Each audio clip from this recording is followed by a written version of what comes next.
Φίλες και φίλοι, καλησπέρα σας. Καλώς ήρθατε σε μια ακόμα εκπομπή Ιστορίας και Πολιτισμού. Σε αυτή την εκπομπή, φίλες και φίλοι, είπαμε πολλές φορές πως την ιστορία και τον πολιτισμό τη γράφουν οι άνθρωποι, εννοώντας ότι δεν τη γράφει ένας άνθρωπος, ξαφνικά μια μέρα ξυπνάει για να γράψει την ιστορία, ούτε και τον πολιτισμό. Γιατί και τον πολιτισμό το γράφουν οι άνθρωποι με το πέρασμά τους από έναν τόπο. Και φυσικά όταν μιλάμε για τόπο δεν αναφερόμαστε μόνο στην όμορφη Λάρισά μας, αλλά σε ολόκληρη τη Θεσσαλία, σε ολόκληρο τον αγαπημένο Θεσσαλικό κάμπο.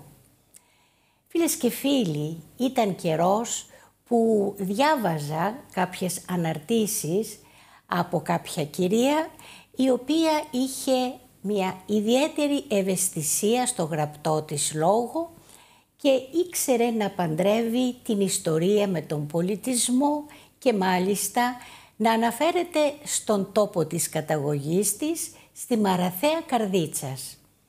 Σκεφτόμουν λοιπόν πώς θα γινόταν να συναντηθώ με την κυρία αυτή και να κουβεντιάσουμε όμορφα ένα απόγευμα. Λοιπόν, το έφερε η τύχη και βρεθήκαμε και σήμερα την έχω δίπλα μου. Θα σας την παρουσιάσω αμέσως, γιατί μαζί της πιστεύω ότι θα ξεφυλίσουμε την ιστορία ενός τόπου που προσωπικά ομολογώ ότι δεν γνώριζα πως ήταν τόσο σημαντική και πως δυστυχώς ένα μεγάλο μέρος του χωριού, ο μεγάλος κατακλυσμός, ο πρόσφατος, τα κατέστρεψε. Θα ήθελα να σας παρουσιάσω τη σημερινή καλεσμένη μου, την κυρία Δήμητρα Παπά. Ευχαριστώ πάρα πολύ που με καλέσατε στην εκπομπή σας. Χαίρομαι που βρίσκομαι κοντά σας. Εγώ, Δήμητρα, ο ενικός επιβάλλεται μεταξύ μας. Χαίρομαι πάρα πολύ, γιατί όπως είπα και προηγουμένως, ταξίδευα διαβάζοντας τα κείμενά σου και κάθε φορά που το διάβαζα ο νους μου προσπαθούσε να τοποθετηθεί στο χωριό. Μόλις προηγουμένως μου είπες πού ακριβώς είναι το χωριό. Δεν έχω πάει, όμως φίλες και φίλοι, όταν βρεθείτε σε εκείνη την περιοχή αξίζει τουλάχιστον να θυμηθείτε αυτά τα οποία θα μας αφηγηθεί σήμερα η κυρία Παπά. Αγαπητή μου Δήμητρα, θα ήθελα να ξεκινήσουμε από την ιστορία καταρχήν του ονόματος του χωριού σας, γιατί δεν λεγόταν πάντα Μαραθέα. Όχι. Το χωριό μου ονομάζεται Μαραθέα από το 1957 και μετά. Το παλιό όνομα ήταν Βάναρη. Το Βάναρη. Το Βάναρη. Το όνομα αυτό, υπάρχουν 3 εκδοχές στο πού οφείλεται, από πού πήρε αυτό το όνομα. Και οι 3 έχουν ρίζα παλαιοσλαβική. Μάλιστα. Πιθανόν να ονομάστηκε έτσι επειδή ήταν ιδιοκτησία κάποιου Γιωβάναρης, Βάναρη ονομάστηκε. Μια άλλη εκδοχή είναι να έρχεται πάλι από την παλαιοσλαβική λέξη μπάνια, που σημαίνει, έχει 2 σημασίες. Η μία σημασία είναι κύλωμα και η άλλη είναι λουτρό, λεκάνη. Αυτό μάλιστα το είχα πει κάποια στιγμή στα εγγόνια μου, ότι το χωριό μας δεν το λέγαν πάντα Μαραθέα, το λέγαν Βάναρη. Και εκείνα αναρωτήθηκαν γιατί άραγε, από πού ήρθε αυτό. Τέλος πάντων, αυτό με το όνομα τους φάνηκε φυσιολογικό. Αλλά γιατί να ονομαστεί, αν υπήρχε ποτέ κύλωμα εκεί ή να μοιάζει με λεκάνη, έψαχναν να βρουν την αιτία. Και αν σας πω ότι τα μικρά έφτασαν, θα έλεγα, στην αλήθεια σκεφτόμενα τα 2 ποτάμια τα οποία είναι κοντά μας. Είμαστε δίπλα στον ποταμό τώρα το Μέγα, παλιά ήταν ο ποταμός Μπλιούρης ή Πλήρης, ο Πάμισος δηλαδή, και στον ποταμό Πινιό, τη Σαλαμπριά. Εκείνο που δεν ξέραν τα μικρά βέβαια είναι ότι εμείς δεν είχαμε μόνο αυτά τα 2 ποτάμια δίπλα, είχαμε το Μεγάλο Βάλτο. Ήμασταν μέσα στο κέντρο πραγματικά του Σιλανίτικου Βάλτου που κατέληγε εκεί σε εμάς. Να πούμε λοιπόν ότι ήταν τα νερά αυτά που πρόσφατα σας έπνιξαν. Τα νερά που μας έπνιξαν τώρα δεν ήταν της Σαλαμπριάς ή του Ποινιού, ναι. όχι, αυτή τη φορά όχι, αν και έχει γίνει το 49 και άλλες φορές μας έχει πνίξει. Αλλά όχι στον ίδιο βαθμό.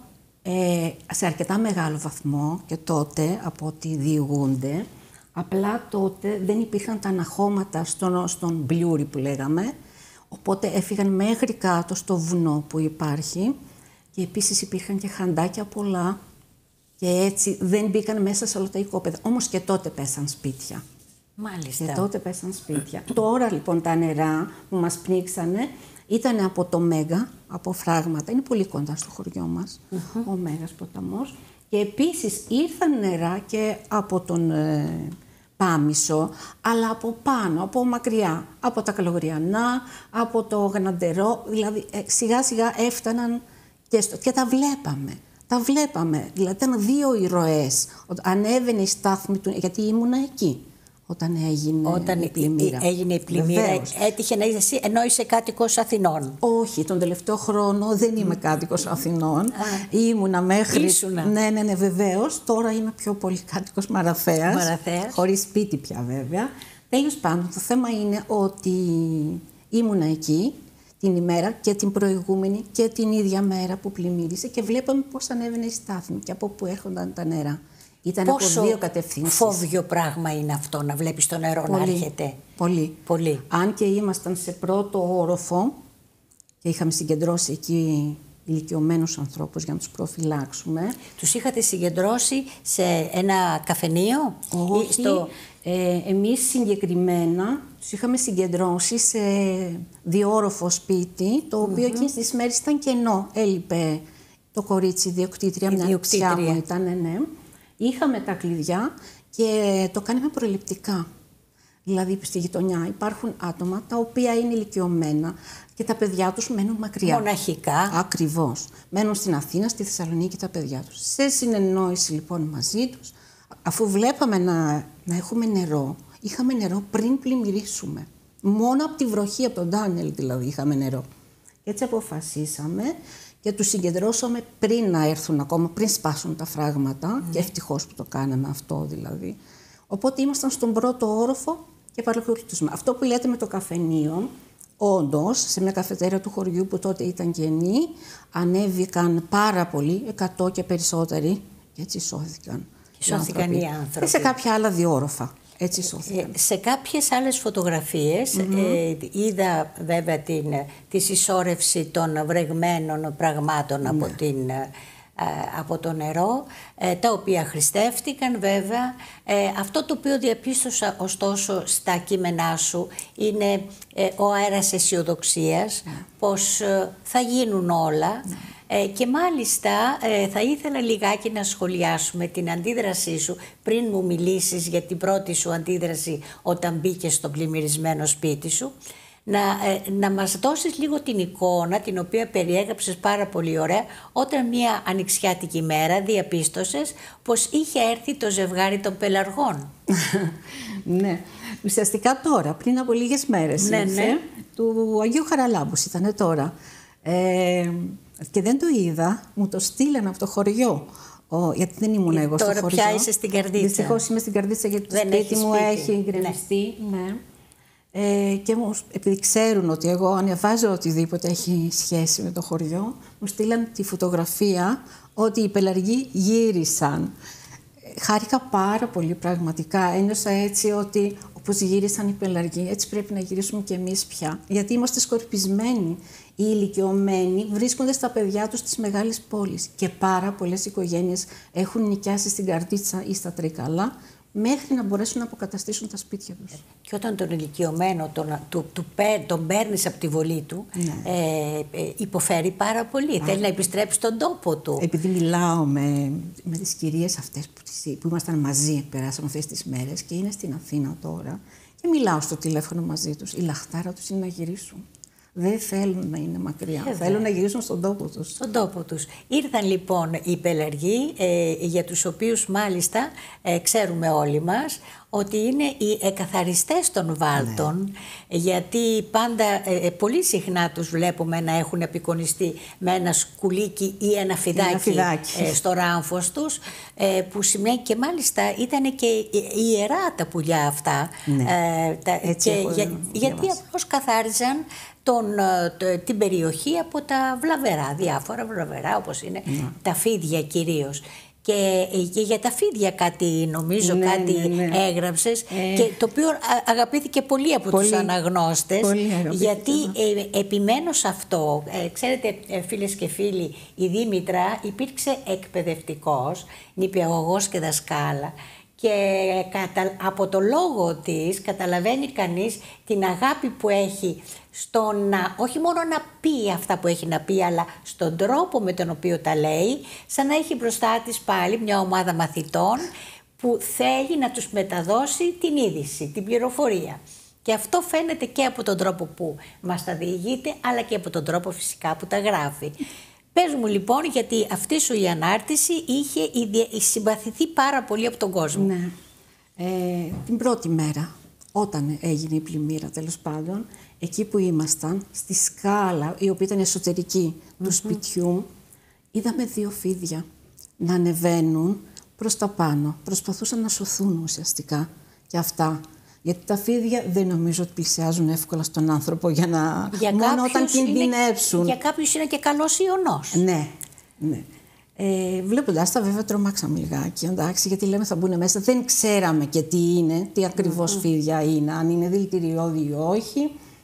Τα φωτογραφίσαμε όμως εκείνη τη στιγμή. Εγώ έχω τη συνήθεια αυτή να φωτογραφίζω ό,τι περίεργο βλέπω ή ότι... Μα οι φωτογραφίες αποτελούν ιστορική μνήμη κάποια στιγμή. Μα έχω βγάλει και βίντεο από όλο τον Ντάνιελ, πώς ξεκίνησε μέχρι που έφτασε, για να καταλάβεις, Χριστίνα. Τόσο πολύ, το έχω καταγεγραμμένο δηλαδή, πόσο ήταν η στάθμη. Πώς δηλαδή ξεκίνησε βεβαίως, η βροχή, να πλημμυρίζει ο τόπος. Από την αρχή, τη βροχή, το ίδιο σημείο έπαιρνα συνέχεια, πόσο ήταν στην αρχή, πόσο μεγάλος, μέχρι που ήρθαν και τα νερά των ποταμιών. Το έχω καταγεγραμμένο. Και ολοκλήρωσαν την καταστροφή. Ακριβώς, έτσι. Ναι. Λοιπόν, έτσι βγάλαμε λοιπόν φωτογραφία με τα 2 φίδια.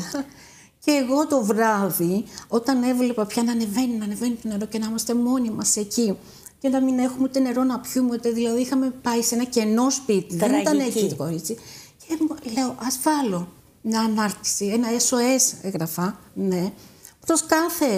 Όποιος το δει τέλος πάντων, πώς μας βοηθήσουν και μας βγάλουν από εδώ, γιατί πιστεύαμε ότι πήγαμε για μια βραδιά. Μα δεν πήγαμε για μια βραδιά, πήγαμε για πολύ περισσότερες σε αυτό το σπίτι, και έβαλε και τις φωτογραφίες από τα 2 φίδια. Ναι. Αυτό έκανε πάρα πολύ εντύπωση και έτσι με βρήκαν πολλοί άνθρωποι και με ρωτήσαν. Εννοώ και δημοσιογράφοι. Και δημοσιογράφοι, γιατί ξέρω ότι τα είπες και στους δημοσιογράφους, στην προσπάθειά σου να κοινοποιήσεις αυτό που σας συνέβαινε. Του χωριού. Να επιστρέψουμε σιγά σιγά όμως στην ιστορία του χωριού σου, και αφού αναφερθήκαμε στην ονομασία, στο προηγούμενο όνομα, το Βάναρη, αν και θα μου επιτρέψεις να πω ότι το έχω δει και η Βάναρη. Ναι, μετά έγινε πια τα επόμενα χρόνια το βάζαμε σαν θηλυκό, η Βάναρη. Ναι. Νομίζω ότι εντάξει, για τους γλωσσολόγους ενδεχομένως. Εμείς στο χωριό το λέμε η Βάναρη πάντως. Σωστό. Όπως βολεύει περισσότερο. Λοιπόν, στην τουρκική περίοδο φτάσαμε θέλετε να μιλήσουμε για νωρίτερα, για ποια ιστορική περίοδο θα μιλήσουμε πρώτα? Σίγουρα προϋπήρχε. Βεβαίως προϋπήρχε, και το καταλαβαίνουμε αυτό πρώτον από την ονομασία, επειδή είναι παλαιοσλαβικό, προέρχεται από εκεί. Και επίσης το καταλαβαίνουμε γιατί στην πρώτη απογραφή που έχουμε, την Οθωμανική, του 1454-55, υπάρχει. Είναι καταγεγραμμένο εκεί το χωριό. Με αρκετούς κατοίκους. Με αρκετούς κατοίκους, ναι. Έχω πάρει βέβαια και τις επόμενες καταγραφές πια, τις οποίες μελετάω τώρα. Τις έχεις? Βεβαίως, τις έχω ζητήσει με τη βοήθεια του κυρίου Σπανού. Από τον Καγιαπινά. Ακριβώς, τις έχω στα χέρια μου και έχω πάρει στοιχεία και από επόμενες χρονιές.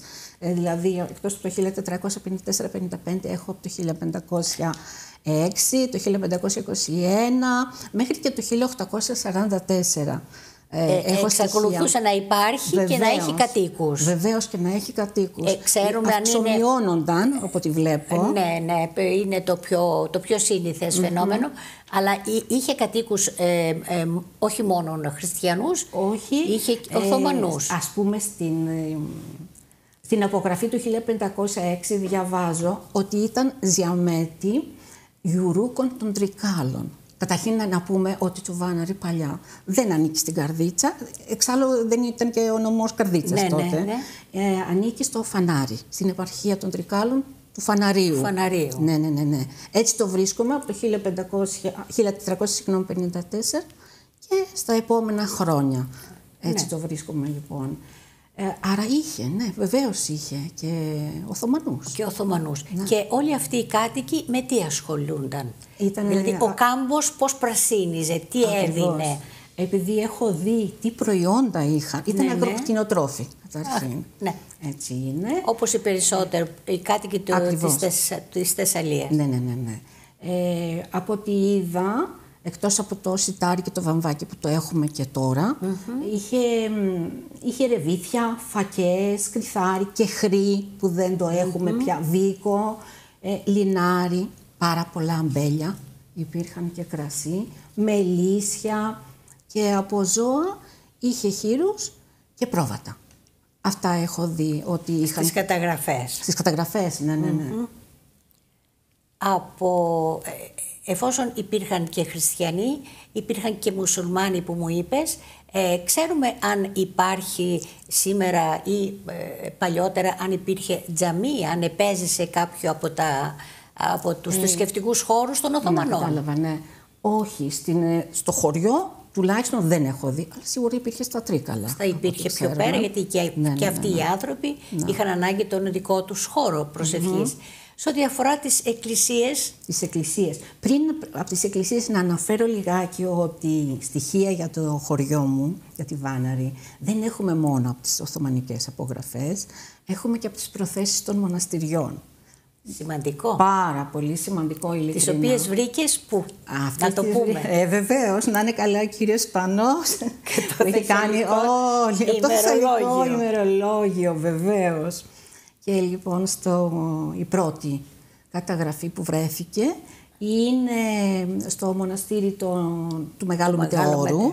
Ναι. Επίσης υπάρχουν του Δουσίκου, στη Μονή Δουσίκου, στη Μονή Βαρλάμ και στη Μονή Κορώνης. Εκεί λοιπόν βρίσκουμε στοιχεία από ανθρώπους που έκαναν βορές στα μοναστήρια αυτά. Με τα ονόματά τους. Βέβαια, καταγράφονταν όλες αυτές οι και έτσι έχουμε και τα ονόματα. Ακριβώς. Και των κατοίκων, των οικογενειών και του χωριού. Για τις εκκλησίες να πούμε... Για τις εκκλησίες, λοιπόν, καταρχήν λίγο να πω ότι θα αναφέρω το χωριό Βάναρη. Πάντα ήταν μαζί με την Κόρδα, μια κοινότητα, οπότε θα αναφέρω και τις εκκλησίες της Κόρδας. Ναι, ασφαλώς, και ήθελα να το πω, γιατί και εγώ στις σημειώσεις που διάβασα, που μου έδωσες και σε ευχαριστώ, αναφέρεις και το χωριό Κόρδα, βεβαίως, το οποίο είναι μικρότερο. Είναι μικρότερος οικισμός. Ναι. Είχε πάντα κατοίκους και αυτό. Είχε, σε όσα έχω βρει εδώ, είναι λίγο αργότερα έχουμε πληροφορίες για το πότε υπάρχει αυτός ο οικισμός.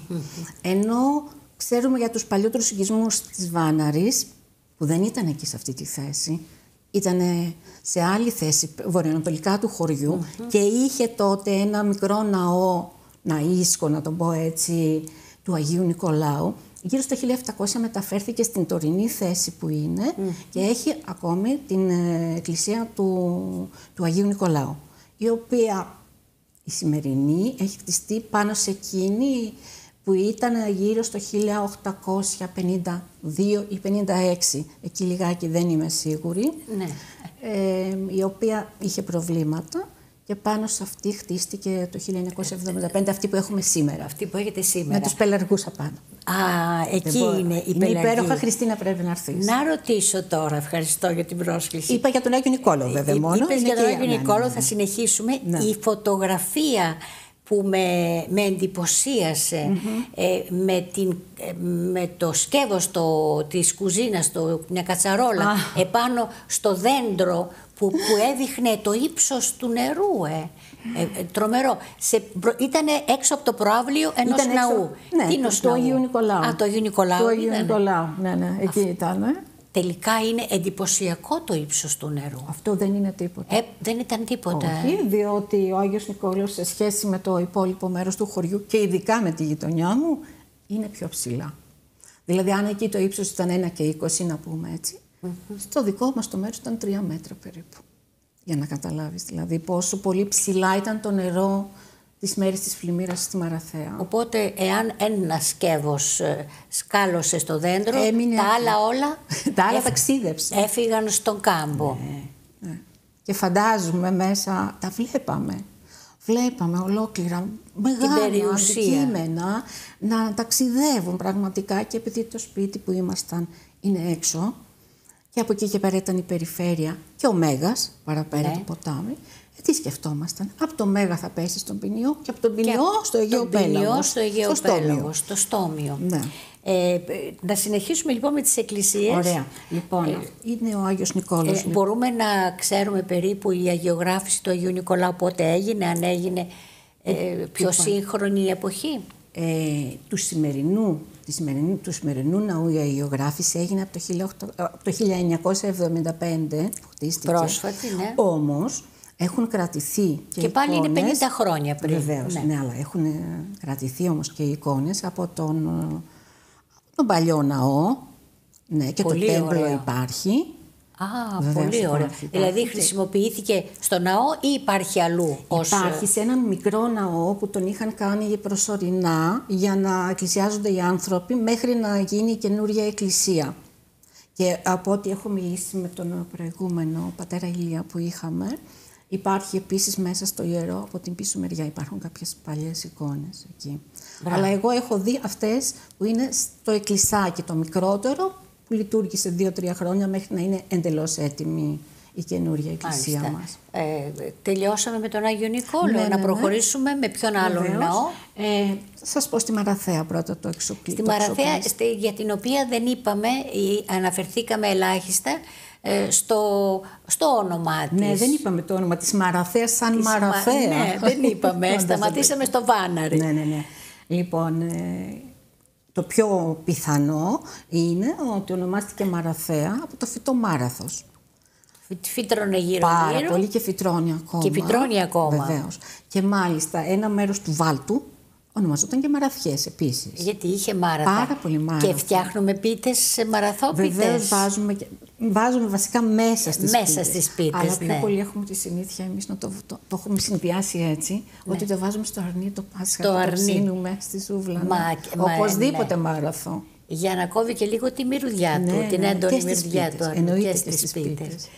Τις υπέροχες καραγκούνικες πίτες. Τις πίτες τις καραγκούνικες, βέβαια, για τις οποίες θα μιλήσουμε λίγο μετά. Κάτι θα πούμε και για αυτές. Ναι. Να πούμε και για τα φαγητά, γιατί έκανες και κάποιες αναρτήσεις για τα φαγητά. Ένα κατσαμάκι είδα εκεί. Ναι, προσπάθησα να βρω τα παλιές γεύσεις. Ναι, ωραία.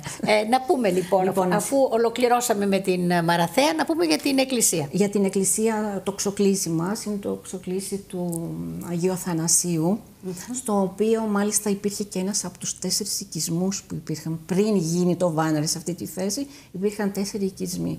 Ο ένας εξ αυτών ήταν στη θέση που είναι το εξοκλήσι μας τώρα, ο Άγιος Αθανάσιος. Όταν λες εξοκλήσι, είναι επειδή είναι έξω ή είναι και μικρό? Είναι και έξω και μικρό, είναι μέσα σε ένα αλσάκι.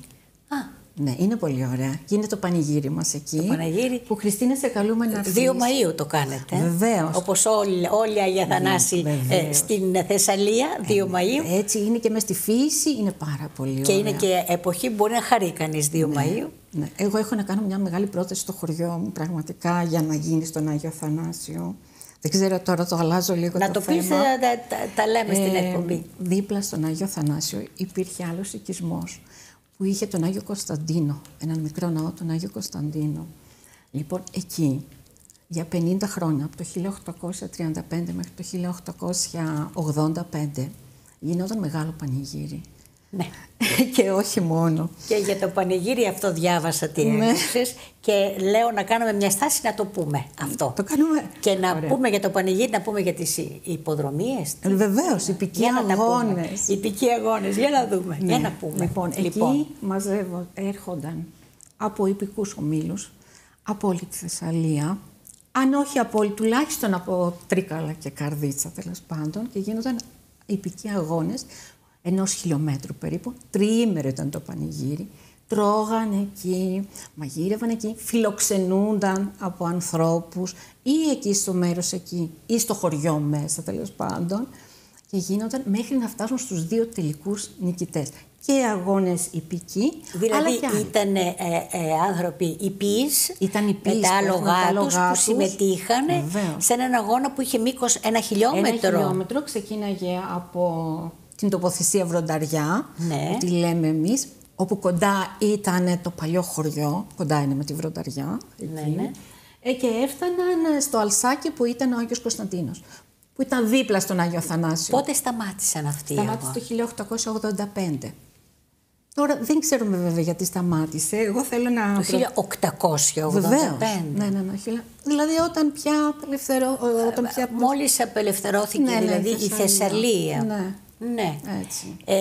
Λοιπόν, γινόντουσαν, επαναλαμβάνονταν οι αγώνες μέχρι να βγει ο νικητής. Μέχρι είναι 3 μέρες. Τις πρώτες μέρες όποιοι βγαίναν, ανά 10 πηγαίνανε. Οι 2 πρώτοι νικητές συμμετείχαν και τη δεύτερη μέρα τέλος πάντων, μέχρι να φτάσουν στους 2 τελικούς και στον τελικό σε έναν μικρότερο πια αγώνα μεταξύ τους. Και το δώρο τους, τέλος πάντων, τι παίρνανε. Η αμοιβή ποια ήταν? Η αμοιβή ήταν όταν φτάνανε στον τελικό προορισμό, στο τέλος τελείως, ήταν 2 άνθρωποι, δεν ξέρω πώς να τους ονομάσω τέλος πάντων, που κρατάγανε 2 ξύλα, κοντάρια, μπαστούνια. Δηλαδή στον τερματισμό, στο τέρνε, ήταν 2 με 2 μπαστούνια. Ακριβώς, που είχαν ένα απάνω πουγγί με λίγα λεφτά μέσα. Δεμένο δηλαδή το πουγγί. Εκεί. Άρα λοιπόν, όπως έφτανε το άλογο με τον αναβάτη, όποιος το άρπαζε ήταν και ο πρώτος και ο δεύτερος. Έπαιρνε το πουγγί. Επίσης, εκείνο που παίρνανε περισσότερους όρους στους αγώνες, βέβαια, επειδή ήταν και άνοιξη, ένα στεφάνι με λουλούδια, αγριολούλουδα. Έτσι. Είναι κάτι πολύ όμορφο. Βέβαια, δεν ξέρω, εγώ θα το προτείνω στο χωριό μου να το αναβιώσουμε. Να το αναβιώσουμε. Θα είναι πολύ ωραίο αυτό. Γιατί είναι οι υπηκοί αγώνες στη Θεσσαλία που ο ύπος είναι ονομαστός και αλίμονο να μην αναβιώσει κάτι τέτοιο. Βέβαια δεν υπάρχει ο Άγιος Κωνσταντίνος αυτή τη στιγμή ούτε σαν αλσάκι, ούτε σαν εκκλησία. Υπάρχει όμως ένα μικρό εικόνισμα στη θέση αυτή, όπως υπάρχει και μικρό εικόνισμα στον παλιό Άγιο Νικόλαο, όμως δίπλα είναι ο Άγιος Αθανάσιος και έχει αλσάκι. Μπορούμε να το κάνουμε δηλαδή, εκεί. Η φύση παραμένει εκεί στη θέση της. Ναι. Θα ήταν πάρα πολύ όμορφο πραγματικά αυτό να συνεχιστεί μετά από τόσα χρόνια. Εξαιρετικό. Ξέρουμε περίπου εάν τις ημέρες μάλλον μου είπες ότι στις ημέρες αυτές του πανηγυριού προσφέρονταν και κάποια φαγητά. Βεβαίως, τα οποία μαγειρεύονταν εκεί. Ξέρουμε τι είναι. Ό,τι κάνουμε και τώρα στα πανηγύρια μας. Έλατε, έτσι. Το παραδοσιακό που το ξέρουμε, την προβατίνα που κάνουμε εμείς, με το πω όπως το λέμε θεσσαλικά, με το μπλουγούρι. Ναι. Ακριβώς λοιπόν. Ναι. Και το μοίραζα στον κόσμο. Βεβαίως. Και κρασία που παρήγαγε η περιοχή και κρασί. Ο Μεσενικόλας είναι κοντά ή μακριά? Ο Μεσενικόλας είναι λίγο πιο ορεινά. Πιο ορεινά. Λοιπόν, όμως ο Τύρναβος είναι πιο κοντά. Ο Τύρναβος είναι πιο κοντά και εσείς είχατε περισσότερη μάλλον επικοινωνία με τον Τύρναβο γιατί φτιάχνατε και πιο άλλο, να το πούμε, πιο άλλο φαγητό. Ναι, αυτό πέρσι το είχα ακούσει, δεν το ήξερα ότι κάναμε τον μπουρανί. Το μπουρανί, το οποίο το κάνατε κι εσείς και παρέμεινε ως φαγητό του Τυρνάβου, ενώ ήταν και της δικής σας περιοχής. Το οποίο να πούμε από πώς γίνεται. Όπως μου το πει, επειδή δεν το έχω φτιάξει και θέλω να το φτιάξω. Να το πούμε. Πολλά χόρτα, αλλά και πάρα πολλές τσουκνίδες. Και βάζαν, λέει, και πολύ ξύδι μέσα. Δεν ξέρω. Για να νοστιμήσει ενδεχομένως. Έτσι, λοιπόν. Είναι το μόνο που δεν έχω εδώ φτιάξει, ενώ παλιά φαγητά που έχω ακούσει ότι τα κάνανε και δεν ήξερα τι ήταν, τα δοκίμασα. Πρέπει να δοκίμασες και δεν ξέρω αν κατά πόσον ήταν επιτυχημένο όπως λες ή όχι, το κατσαμάκι. Τι είναι το κατσαμάκι? Αυτό το κατσαμάκι που το άκουγα χρόνια και έλεγα τι είναι. Χυλός είναι. Χυλός με καλαμποκάλευρο. Ναι. Και δηλαδή νερό και καλαμποκάλευρο, φαντάζομαι αλάτι.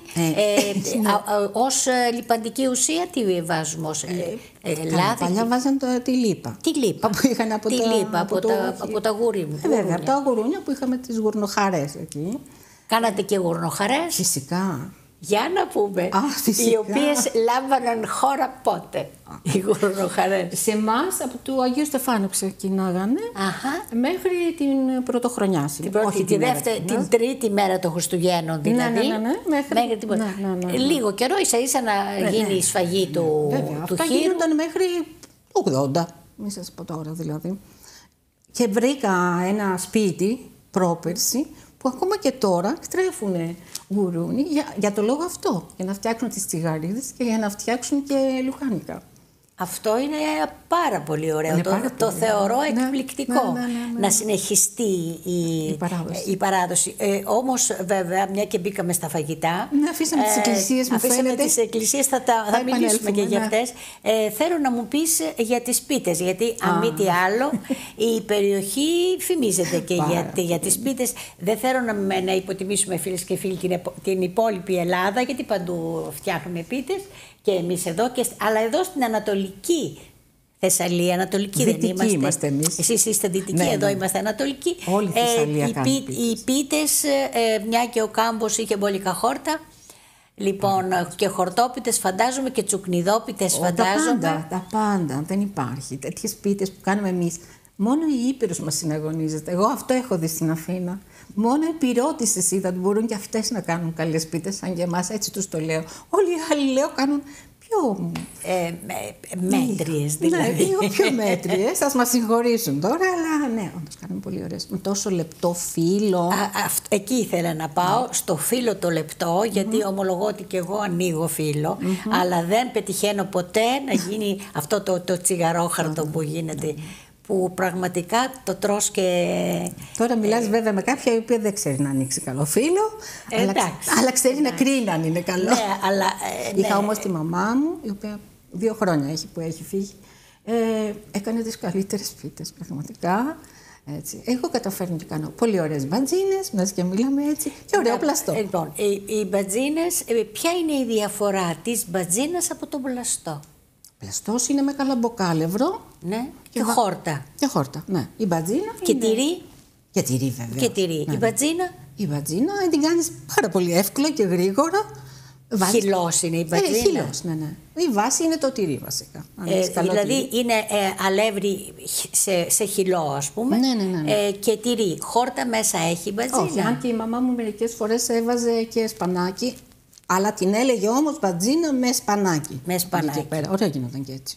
Και αυτή γινόταν ωραία. Ναι. Οπότε λοιπόν αξίζει όταν αναβιώσουν κάτι, όταν αναβιώσουν τα έθιμα, να αναβιώσει και το έθιμο της πίτας. Βεβαίως. Θα ήταν πραγματικά πάρα πολύ ωραίο και για την περιοχή και για τη Μαραθέα για την οποία μιλάμε, αλλά και για την Κόρδα βέβαια, αλλά και για την άλλη περιοχή γύρω-γύρω. Μα ό,τι κάνουμε, έτσι κι αλλιώς είμαστε το ίδιο σύλλογος, το ίδιο σχολείο με την Κόρδα, δεν το ξεχωρίζουμε εμείς.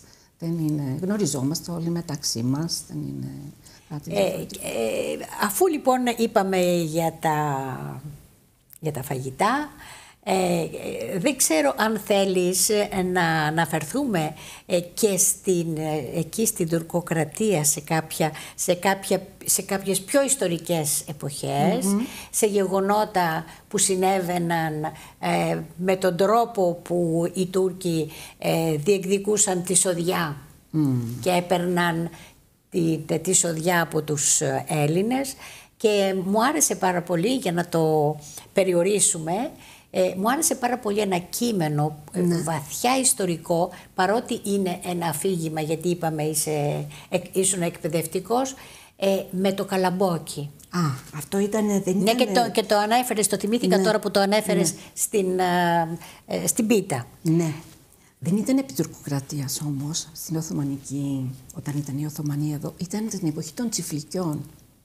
Απλά να μην ξεχάσουμε τις δύο εκκλησίες της Κόρδας. Δεν θέλω να τις ξεχάσω. Να τις πούμε λοιπόν τις εκκλησίες και μετά θα φτάσουμε εκεί. Ναι. Να πάμε λοιπόν στις εκκλησίες πρώτα. Θα ήθελα να το τελειώσουμε αυτό. Εκτός λοιπόν από το δικό μας Άγιο Αθανάσιο που έχουμε το οξοκλήσι μας, υπάρχει η ενορία του Αγίου Αθανασίου στην Κόρδα.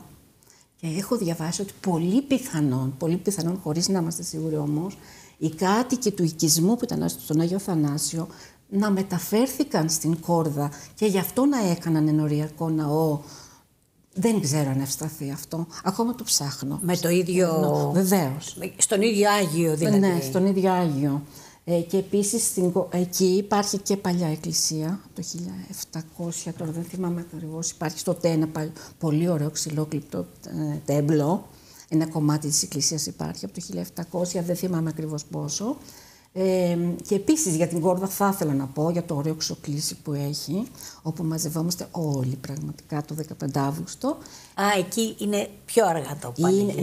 Ναι, και είναι δίπλα στον Ποινιό κιόλας, σε ένα δασάκι και εκεί. Είναι η κοίμηση της Θεοτόκου.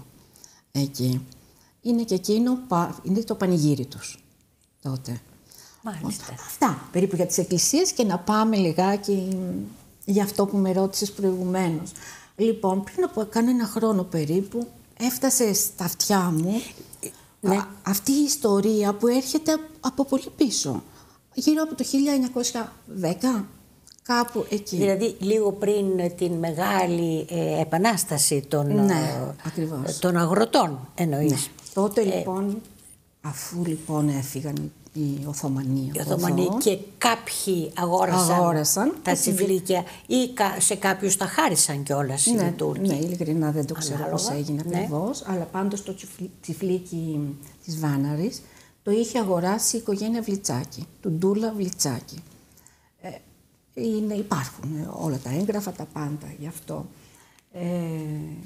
Λοιπόν, μου ήρθε μια ιστορία από τότε που τη διηγιόταν η γιαγιά μου, η οποία ήταν παιδάκι τότε, στα παιδιά της. Εγώ δεν έτυχε να την ακούσω, άμα την άκουσα τώρα από τη θεία μου όμως. Λοιπόν, η γιαγιά μου, σαν παιδάκι, είχε παπά, τον παπά τον ιερέα του χωριού τέλος πάντων. Και μάλιστα το σπίτι τους ήταν πάρα πολύ κοντά στο Κονάκι, στο οποίο έμεινε όχι και η οικογένεια του Βλιτσάκη όταν ερχόταν εκεί, αλλά και όλοι όσοι δούλευαν. Να πούμε λιγάκι τι ήταν το Κονάκι. Το Κονάκι, για το οποίο ευτυχώς υπάρχουν, να είναι καλά, η Μαρούλα Κλιάφα που έχει τις φωτογραφίες. Βεβαίως από τότε. Το Τώρα δεν υπάρχει πια. Υπάρχει, το κτίσμα υπάρχει, απλώς το έχουν αλλάξει. Ναι, είναι στην οικογένεια του, ανήκει στο Θόδωρο Πύλο, που έχω πάει, το φωτογράφησα δηλαδή. Ναι. Το έχουν ανακαινήσει, το έχουν αλλάξει. Είναι διόροφο. Είναι διόροφο, πέτρινο. Δεν έχει πια τα κεραμίδια που είχε. Γι' αυτό και επέζησε. Επειδή είναι πέτρινο. Ναι, όχι. Είναι γι' αυτό υπάρχει ακόμα, διατηρείται. Ναι. Μακάρι να το είχαν κρατήσει όπως ήταν, γιατί θα ήταν ένα μνημείο πραγματικά. Ήταν χτισμένο του Τούρκου που ανήκε, του Αγά, να το πω. Τι ήταν ακριβώς τώρα τα ψάχνω, τώρα διαβάζω κι εγώ τα πάντα. Εφέντης. Του Εφέντη. Στα διάφορα συμβόλαια που εξεργάζομαι εγώ, είχαν το όνομα, μετά ακολουθούσε η λέξη Εφέντης ή Μπέης. Το 1844 που έχω την τελευταία απογραφή ήταν 5. Λοιπόν, είχε το τσιφλίκι. 5 ιδιοκτήτες. Το τσιφλίκι όλο της Βάναρης. Το χωριό Βάναρη ήταν ένα τσιφλίκι, όχι. Ήταν ένα τσιφλίκι, το οποίο όμως στην τελευταία απογραφή που έχω, την πιο μετά, 1844, ήταν χωρισμένο σε 5 αλιακάδες, λέει, δηλαδή σε τσιφλικομερίδια. Ακριβώς. Ναι. Έχω τα ονόματά τους. Χαλίμ Αγά, Βεγής Αγά, Νουρεντίν Αγά, Σεΐχ Σερίφ και Σρι Εφέντη. Τώρα κάποιος από αυτούς μάλλον θα είχε και το Κονάκι. Ναι. Δεν ξέρουμε ποιος είναι. Το οποίο ήταν η κατοικία του. Η κατοικία. Και έχουμε... Αυτό δεν σου το έχω πει. Όχι, πες μου. Υπήρξε άνθρωπος από το χωριό μας, δεν ζει πια δηλαδή, ο οποίος βρέθηκε στην Τουρκία και εκεί έπεσε πάνω στο γιο από κάποιον από αυτούς που λέω τώρα, ο οποίος ζούσε στη Μαραθέα και ανάμεσα, εχμάλωτος εννοώ, Και ανάμεσα στους εχμάλωτους ρωτούσε από πού είσαι εσύ, γιατί ήξερε ελληνικά. Και όταν άκουσε ότι ήταν Θωμασάκα τον έλεγαν και κάποιος μαζί από το Κορτίκι, είσαι, λέει, από το Βάναρι, εγώ εκεί, λέει, έχω ακόμα ψωμί στα δόντια μου από τα δικά σας στάρια. Εκεί ζούσα, στο Κονάκι. Και τους βοήθησε τους ανθρώπους να απελευθερωθούν. Δηλαδή άκουσα αυτή την ιστορία, ερώτησα περισσότερα, έμαθα περισσότερα και έφτασε και αυτή η ιστορία μέχρι τώρα. Άρα λοιπόν γυρίζω. Λοιπόν, και αυτή θα την προσθέσεις στο βιβλίο που περιμένω να γράψεις με όλες αυτές τις απίστευτες ιστορίες που η μία τελικά δεν είναι, είναι μια αλυσίδα όλες, ναι, για να μαθαίνουν οι νεότεροι. Ναι. Αυτό χαίρομαι. Και για να μπορούν να αξιολογούν, ξέρεις, το γραπτό κείμενο, όταν αναφέρεται κάποιος σε έναν τόπο και γράφει και κάποιος άλλος για τον τόπο και γράφει και κάποιος άλλος, η πληροφορία ή επιβεβαιώνεται ή πολλαπλασιάζεται ή αλλάζει τελείως και καμιά φορά πολύ συχνά συμβαίνει να αναζητούμε αρχεία και να διαπιστώνουμε κάτι που φέρνει ελαφρώς τα πάνω κάτω, σε αυτά που ξέρουμε. Ναι. Γι' αυτό πρέπει να είμαστε δεκτικοί στο ότι μπορεί να κάνουμε και κάποια λάθη, ότι μπορούν να τραπούν κάποια πράγματα. Η ιστορία, στην αρχή το πρώτο που είπα σήμερα στην εκπομπή μας είναι ότι η ιστορία γράφεται από τους ανθρώπους. Ο καθένας έχει τη δική του αποτύπωση στο μυαλό του για αυτά που ακούει, γιατί τώρα πια ακούει, δεν τα ζει. Και καλό είναι όταν μιλάμε για ιστορία να μην επαναπαυόμαστε μόνο στην ιστορία που μας χαϊδεύει τα αυτιά. Ναι. Γιατί η ιστορία έχει και αυτή τις δικές της όψεις. Ακριβώς. Πες μου, Δήμητρα. Λοιπόν, θέλεις λιγάκι να σου συνεχίσω, να σου πω λίγο για την ιστορία με το καλαμπόκι. Ναι. Να την πούμε την ιστορία αυτή. Ναι. Που γίνεται, όπως μου είπες, έχουν φύγει οι Τούρκοι πια, ναι, και τα χωριά σας, τα πρώην τσιφλίκια, τα έχουν αγοράσει άλλοι πλούσιοι βασικά, της πόλης άνθρωποι. Και θα μιλήσουμε για τη συμπεριφορά, των πλουσίων αυτών απέναντι στους γεωργούς. Είναι οι κολύγοι λοιπόν, οι γεωργοί τέλος πάντων, οι οποίοι παίρνουν τα δύο, τους δίνει ο τσιφλικάς κάποιο μέρος γης για να δουλέψουν και οφείλουν να δώσουν πολύ μεγάλο φόρο στον τσιφλικά πια. Ένας άλλος αφέντης δηλαδή πάνω τους. Τέλος πάντων, σε εμάς ήταν ο Ντούλας Βλιτσάκης, όπως σας είπα. Όταν ήταν ο καιρός λοιπόν και μάζευαν τα καλαμπόκια, είχε στο χωριό μας, εκτός από το Κονάκι, να πούμε ότι τότε, να διευκρινίσουμε στα νέα παιδιά που μας ακούν, ότι τότε δεν υπήρχαν οι μηχανές οι συλλεκτικές, γίνονταν όλα με το χέρι, έμπαιναν στο χωράφι και η μάνα και ο πατέρας και τα παιδιά να βοηθήσουν στο να μαζευτεί η σοδιά. Ακριβώς. Και δεν είχαν δικά τους βέβαια χωράφια τότε. Δεν είχαν ούτε στρέμμα. Στα ξένα χωράφια. Ακριβώς. Ναι. Λοιπόν, η ιστορία που μου έχει διηγηθεί είναι την εποχή που μαζεύονταν στις δύο τεράστιες αποθήκες που ήταν μέχρι τα χρόνια μου, τη μία τη θυμάμαι, μια πάρα πολύ ψηλή αποθήκη. Την είχαν κρατήσει οι άνθρωποι, οι Έλληνες, οι συγχωριανοί που το αγόρασαν μετά. Λοιπόν, στίβες λέει, ολόκληρα, θυμονές με καλαμπόκια. Και έβγαινε ντελάλη στο χωριό και φώναζε και έλεγε... Αφού γινόταν λοιπόν η συγκομιδή, έβγαινε ο τελάλης και τι έλεγε. Πώς το έλεγε ακριβώς κιόλας, μου το είπε ακριβώς όπως το έλεγε. Λοιπόν, ελάτε, δεν το θυμάμαι ακριβώς τώρα, ελάτε να στουμπίσετε καλαμπόκι και εσείς θα πάρετε τα κότσαλα και εμείς το καλαμπόκι. Ναι, ακριβώς. Θα μου πείτε τώρα τι τα θέλαν τα κότσαλα, δηλαδή το μέσα μέρος. Το μέσα μέρος που έμενε, τα φύλλα ενδεχομένως και το μέσα μέρος. Ναι. Όταν λες να στουμπίσουν, πώς το στούμπιζαν, πώς έβγαζαν. Στα δικά μου χρόνια, δεν ξέρω τότε γιατί είναι πολύ παλιά, στα δικό μου χρόνια επειδή έχω δει πώς το κάνανε. Ναι, πώς το κάνανε. Είχαν από το δρεπάνι, το οποίο το κόβανε το μπροστινό μέρος για να μην είναι αιχμηρό και παίρναν τη ρόκα το καλαμπόκι που το λένε αλλού, και χτυπάγανε για να φύγει ο σπόρος και να μείνει το εσωτερικό του, το κότσελο που λένε. Το κότσελο το λέγανε αυτό. Το λένε, ναι, δεν ξέρω. Το οποίο είχε ενδιαφέρον που το κρατούσανε. Το κρατούσανε, ειδικά για εκείνη την εποχή, την παλιά που λέμε, για να το έχουν, να μαγειρεύουν και επίσης να ζεσταίνονται το χειμώνα. Να βάλουν στο μπουχαρί τους, βεβαίως, στο τζάκι τους. Ή στο μαγκάλι τους. Να μαγειρέψουν ή να ζεσταθούν. Έτσι. Και πηγαίναν όλοι. Ανάμεσα σε αυτούς που πήγαιναν ήταν και ο Παπαγιάννης, λοιπόν, ο οποίος ήταν ο παππούς της γιαγιάς μου. Εντάξει. Μα έπαιρνε μαζί όμως και την μικρή τη γιαγιά μου που ήταν τότε. Έλα, Κατερίνη, της έλεγε, πάμε να με βοηθήσεις. Στον μπούσε λοιπόν ο Παπαγιάννης, έπαιρνε τα κότσελα η γιαγιά μου, η Κατερίνη, το παιδάκι. Το δηλαδή, μωρό, το παιδάκι. Βεβαίως, τι θα ήταν, 5χρονο, 6χρονο, κάτι τέτοιο, ναι. Μεγαλίκι. Αυτά τα ψάθινα, τα γαλίκια, να πούμε τι είναι, τα πλεκτά. Πλεκτά, ναι. Με καλάμι πλεκτά, αλλά μεγάλα, ή με γιγαριές. Με καλάμι, νομίζω. Καλάμια είναι, ναι, έτσι όπως το βλέπω, γιατί έχω κρατημένα κάποια από αυτά. Τα γέμιζε. Τα πήγαινε, τα έριχνε στο σπίτι. Και κουβαλούσε το μωρό του αυτό. Βεβαίως, ναι. Και ξαναγύρναγε για τα υπόλοιπα. Έτσι γινόταν, λοιπόν. Και έτσι ο μεν σπόρος πήγαινε στον Τσιβλικά, το δε κότσαλο πήγαινε στον αγρότη. Και η δουλειά γινόταν δωρεάν, δηλαδή. Δωρεάν. Το κέρδος ήταν μόνο το κότσαλο, το οποίο έπρεπε να... Από αυτή τη δουλειά, ναι. Από αυτή τη δουλειά μόνο ήταν αυτό, για να ζεσταθούν. Μόνο για να ζεσταθούν το χειμώνα. Ναι. Άλλη ιστορία. Άλλη ιστορία. Για να σκεφτούμε ποια άλλη ιστορία ξέρουμε.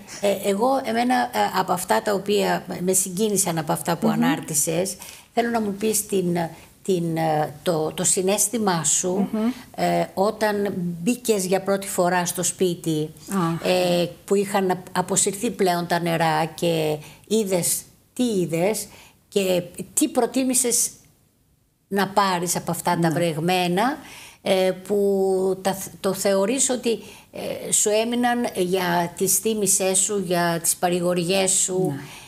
Τι πήρες, γιατί όλα δεν μπορούσες να τα πάρεις. Όχι. Καταρχήν θα σου πω για 2 φορές που μπήκα στο σπίτι μου. Την πρώτη φορά ήταν όταν ήρθαν τα νερά, αλλά δεν είχαν φτάσει τόσο ψηλά. Δηλαδή γύρω στις 5 η ώρα του πρωί, δεν είχαμε κοιμηθεί όλη τη νύχτα. Και επειδή ήμουνα στο ίδιο οικόπεδο, εκεί που ήμασταν απάνω με το σπίτι μου και το έβλεπα το σπίτι μου, χωρίς να με πάρουν χαμπάρι όλοι οι άλλοι και με αποτρέψουν, ξεκίνησα και πήγα μέσα στο σπίτι μου. Μπήκα μέσα. Λοιπόν, το νερό ήταν λίγο πάνω από το γόνατο εκείνη την ώρα ακόμα. Και δεν το φοβήθηκες? Δεν ξέρω τι έκανα, αλλά ειλικρινά λέω θα μπω. Θα πάρω τουλάχιστον κάτι, λίγο, κάποιες φωτογραφίες στην αγκαλιά μου. Δεν είχα πάρει τίποτα άλλο την προηγούμενη μέρα. Κοίταζα να φέρω τους ανθρώπους τους ηλικιωμένους στο σπίτι και δεν είχα πάρει δικά μου πράγματα, που θα μπορούσα να είχα πάρει δηλαδή πράγματα. Τέλος πάντων, όταν τα είδα όλα να επιπλέουν, το νερό να είναι εκεί μέσα στο σπίτι όλο, τα παιχνίδια από τα εγγόνια μου, από εδώ και από εκεί, έπιπλα, τα οποία πραγματικά ήταν σαν βάρκες μέσα, με πιάσε έτσι μια στεναχώρια πραγματικά. Και τα μόνα που μπόρεσα και πήρα ήταν στην αγκαλιά μου κάποιες φωτογραφίες που είχα, όχι αυτές που ήταν ψηλά, γιατί έλπιζα ότι δεν θα φτάσει εκεί ψηλά. Και έφτασε. Στο ταβάνι. Το νερό έφτασε στο ταβάνι. Στο ταβάνι. Ναι. Σε ένα σπίτι το οποίο ωστόσο, επειδή ήταν και πλήθυνο. Ήταν ένα μεγάλο μέρος του, το μεγαλύτερο θα έλεγα, είναι πλήθυνο, το οποίο το είδαμε, γιατί ήμουνα και το είδα, να ανοίγει ο ένας τοίχος του, ενώ ήμασταν ήδη. Εκεί ήμασταν ακόμη εκεί, χωρίς να έχει πέσει η σκεπή. Είδαμε να ανοίγει μια μεγάλη τρύπα εκεί πέρα. Μου το είδαν άλλοι πριν από μένα. Έλα να λένε, μη στεναχωρηθείς, μου λένε, πέφτει το σπίτι σου εκεί πέρα. Δεν σκέφτηκα, καλά να είμαστε. Δεν πειράζει, ας πέσει. Τι να κάνουμε. Αλλά όταν πήγα μετά από 10 μέρες που πια μας βγάλαν με τις βάρκες και πήγαμε στην Καρδίτσα κλπ. Όταν κατάφερα να ξαναμπω μέσα στο σπίτι, εκείνο που κοίταξα πρώτα ήταν να δω, εκτός από τις φωτογραφίες, εντάξει, δεν ήταν εύκολο με τις φωτογραφίες, βιβλία. Είχα πολλά έγγραφα. Ορίστε αυτά για την ιστορία της Μαραθέας. Τα στέγνωνα ένα-ένα μετά που τα πήρα στην Καρδίτσα. Τα είδα στη φωτογραφία. Ακριβώς. Που τα στέγνωνες και τα σιδέρωνες. Βεβαίως. Ναι. Για να μην... Έχασα πολλά βιβλία. Έχασα πάρα πολλά βιβλία. Ευτυχώς που είχα και ηλεκτρονικά όλες τις φωτογραφίες και όχι μόνο δικές μου.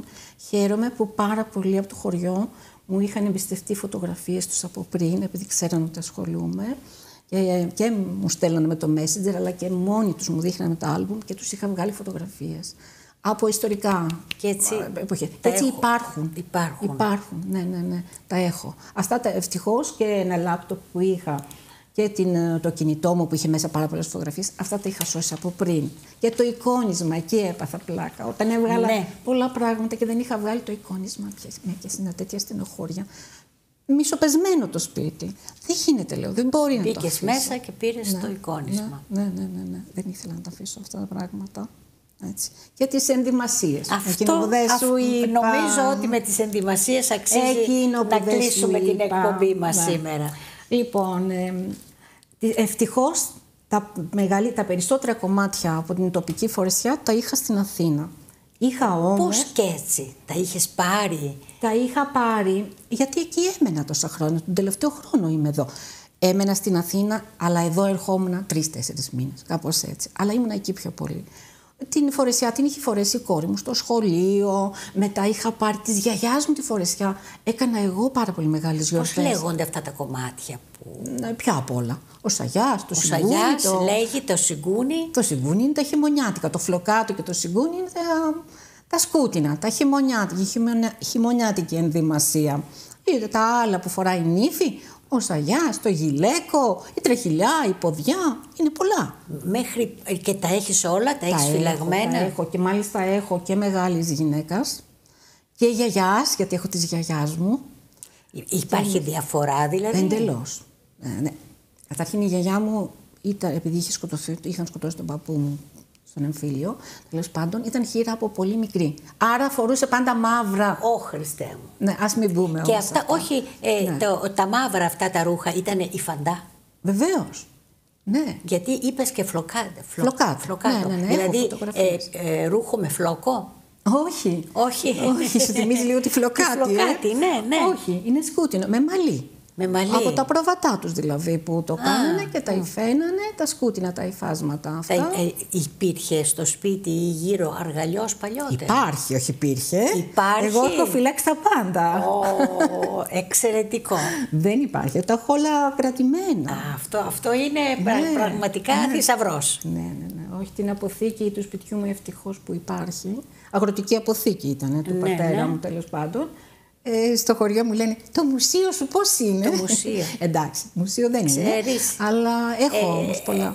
Φαίνεται ότι επειδή έχω αδυναμία σε αυτά τα πράγματα, εδώ και 15 μέρες είχα μια άλλη αγαπημένη φίλη, η οποία έχει 2.500 κομμάτια στη συλλογή της, στο μικρό Ελευθεροχώρι. Μάλιστα, ναι. Λίγο έξω από την Ελασσόνα. Λοιπόν, πήγα, το επισκέφτηκα, έχει μοιράσει το σπίτι το μισό και το έχει κάνει μουσείο και πραγματικά της λέω μουσείο ή συλλογή, τι να πούμε? Εγώ το λέω μουσείο. Και έχει και εκείνη αργαλιό μέσα. Ναι. Και εγώ έχω. Τόσα πολλά πράγματα στριμωγμένα, έχει και εκείνη αργαλιό. Λοιπόν, για πες μου. Δυστυχώς, Χριστίνα, όμως, εγώ προσωπικά ό,τι είχα στο χωριό και είχα ένα σιγκούνι από παλιά της θείας μου, καινούριο. Δεν το είχε παντρευτεί, είχε και δεύτερο και το άφησε εκεί. Το έβγαλα, το έπλυνα, το καθάρισα, το έχω. Είχα και 2 γυλαίκα από της νύφης, τέλος πάντων, τη φορεσιά. Και αυτά ευτυχώς σώθηκαν. Όπως επίσης είχα και από το σύλλογο. Γιατί λιγάκι δραστηριοποιήθηκα το καλοκαίρι με τα παιδιά, να τους μάθω τους χορούς. Θα συμμετείχαμε τέλος πάντων στο Αντάμο, με τον Καραγκούνι. Μου θυμίζεις και τη Σοφία την Τζέλα από τον Γουαλαμά. Η Σοφία είναι πιο, δηλαδή είναι της δουλειάς. Εντάξει, και είναι και χρόνια εδώ. Δεν μπορώ να φτάσω εγώ τη Σοφία με τίποτα, δεν γίνεται. Αλλά ναι, γνωριζόμαστε έτσι και στο δικό σου τομέα κάνεις πάρα πολλά πράγματα. Εγώ, επειδή είμαι άνθρωπος του λευκόματος, περιμένω κάποια στιγμή να βρεις έναν τρόπο να φτιάξεις ένα λεύκομα που να έχει μέσα και ιστορία, να φτιάξεις ένα λεύκομα που να ανταποκρίνεται στην προσωπικότητά σου. Γιατί είσαι μία εκπαιδευτικός η οποία ασχολείται με την τοπική ιστορία, που είναι εξαιρετικό κομμάτι, γιατί κανένας δεν θα ασχοληθεί από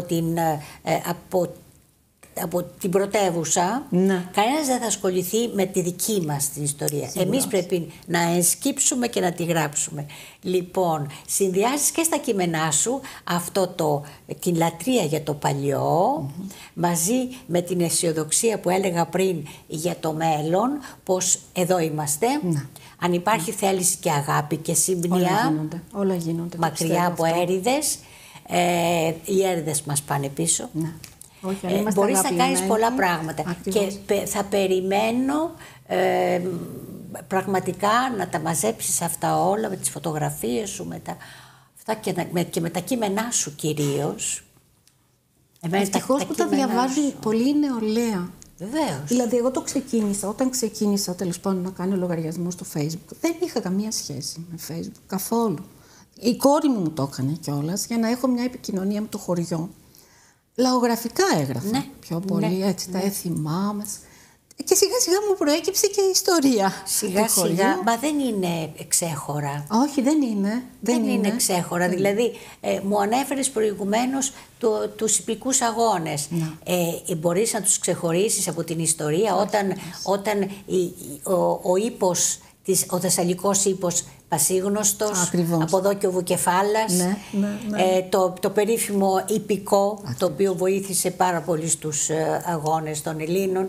Λοιπόν, αμέσως προβάλλει το κομμάτι της ιστορίας. Οπότε δένουν όλα. Και οι άνθρωποι με τα φαγητά τους, με τους χορούς τους, με τις ενδυμασίες, με τις χαρές και τις λύπες. Με τι θέλεις να κλείσεις την εκπομπή? Αν θέλεις να πεις κάτι, ευχαρίστως. Γιατί δυστυχώς ο χρόνος μας τελείωσε για σήμερα. Εγώ θα ήθελα λιγάκι να πω για τους αγρότες. Ναι. Παρόλο που εγώ αγρότησα δεν είμαι, αλλά είμαι από αγροτική οικογένεια όμως. Ναι. Είναι αυτή τη στιγμή στους δρόμους με τα τρακτέρ. Έχουν πολλά προβλήματα. Πρέπει να σκύψουν όλοι με αγάπη, να τους βοηθήσουν. Γιατί με αυτά που πέρασαν τώρα, ειδικά οι αγρότες της Θεσσαλίας, έχουν σοβαρά προβλήματα. Δεν ξέρω αν θα ξανακαλλιεργήσουν.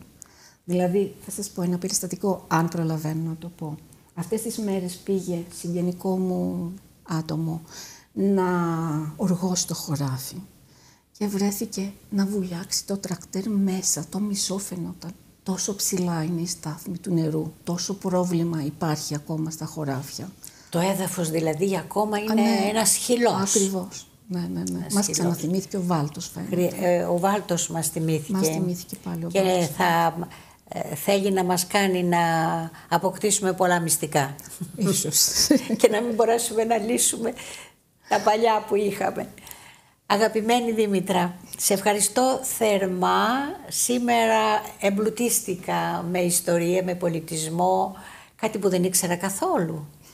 Γιατί καμιά φορά εμείς που μένουμε στην πόλη δεν πιστεύουμε ότι λίγο πιο έξω από εμάς οι άνθρωποι ξέρουν τι θα πει να ζουν, να έχουν αλληλεγγύη όπως εσείς. Αυτή μας έσωσε. Αυτή σας έσωσε, ασφαλώς, μεταξύ σας εκεί με αγάπη. Και μεταξύ μας και μετά από την υπόλοιπη Ελλάδα. Δεν υπάρχει τέτοια βοήθεια, τέτοια αγάπη που πήραμε. Και σεβασμός. Αξίζει λοιπόν σε όλους ένα ευχαριστώ, σε σένα πρωτίστως. Εγώ σε ευχαριστώ πάρα πολύ. Να είσαι καλά και σε όλους και σε εσάς φίλες και φίλοι που μας ακούσατε, μας είδατε σήμερα. Σας ευχαριστώ θερμά και σας δίνω ραντεβού την επόμενη εβδομάδα. Να είστε όλες και όλοι καλά. Γεια σας.